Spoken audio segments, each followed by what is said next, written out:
think it's maybe traditional that people other than the host speak at birthday celebrations, but it's my party and I will do whatever I want. I want to say a few words because, contrary to what everybody thinks, nothing is actually real unless you verbalize it. Arturo and I didn't have a wedding, which is one of the few events of public self-articulation that our culture sanctions and supports. So I feel thankful that you all have made a place for the particular kind of affirmation we're acting out this weekend. I realize that I've invited you to come to a wonderful place in the middle of nowhere. And that it's not for a wedding, so that you came means a lot to me, especially because you're not always here not everyone's here for that long. I also want to thank Bridget because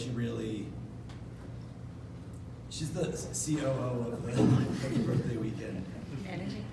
I want to thank Arturo because he made me do this, and every time I threatened to cancel, he was like, "It'll be fine." I was like, "Just don't fucking tell me when it's fun, see how fun it was." We do the whole piece.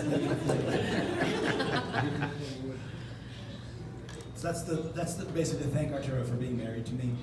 But the last and the most important one is to thank Allegra for getting the driver move. The what? The driver move. The driver move, yes. Thank you.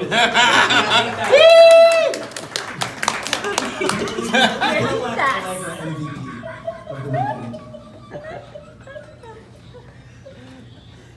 So I've come to understand events like this as a way of making explicit the relationships and connections that weave the very fabric of one's life. Whether it's because you shared my excruciatingly wonderful childhood, or took part in the strange and formative mind games of swimming within BAC. Woo! Whether you survived the tempering fire of Princeton's seductive social warfare,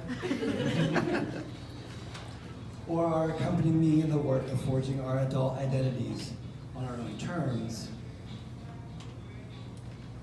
you are all, in a sense, the material embodiment of the novel I am living. I told Shannon today that I'm going to give a talk at the dinner tonight. Research. Yeah, many of you know that I'm writing a book. This actually is a research proposal. And it's about something very close to this idea. The way we read the way the things we read give shape to and are also shaped by the experiences we have and the people that we know. Especially by the people that we love. I call this intertwining of literature and living the fantastic.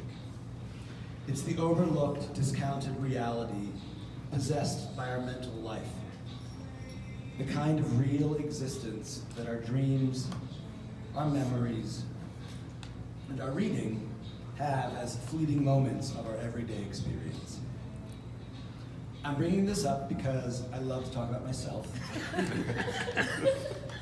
but also because I like to think that as a strange blend of the fabulated and the factual, the fantastic story that I'm telling tonight can and does have room for the people who are not here. The ones who couldn't make it, as well as the old friends and dear family members.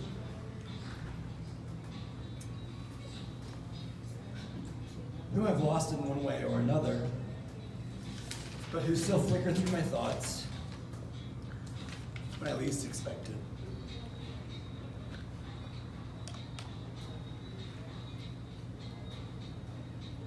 I ate too much pot. It's probably with them in mind that I read this quotation to you from Michael Cunningham's The Hours. That made me cry. If you were not crying already. Bringing us up. It's not like flowers. It's reconsidered. Lines that made me think of Central Park runs on clear, crisp Manhattan mornings. So full of possibility.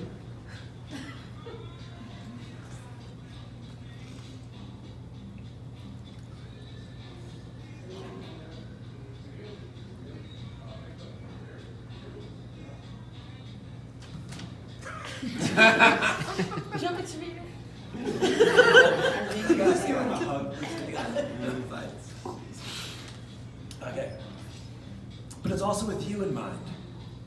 Because this was a book that, in rewriting Virginia Woolf's Mrs. Dalloway, gave new 21st century life to that darling of 20th century novels. So I'm quoting it in a way as a gesture to a fantastic continuation of our lives together, to a future with each other that is unfolding even as I speak.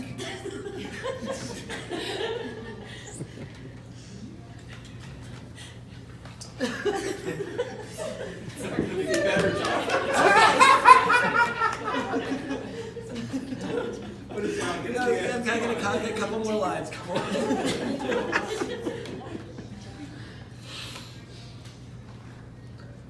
Reaching back, these lines also look forward and help me to realize, in all their COVID-exposed fragility, the joy and the promise that I feel spending my 41st birthday in your company.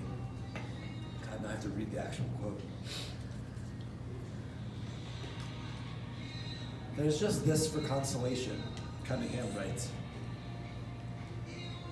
An hour here or there, when our lives seem, against all odds and expectations, to burst open.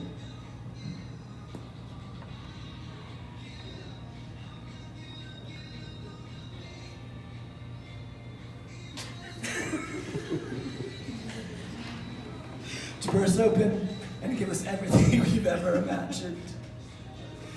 For everyone but children, and perhaps even they, knows these hours will inevitably be followed by others, far darker and more difficult.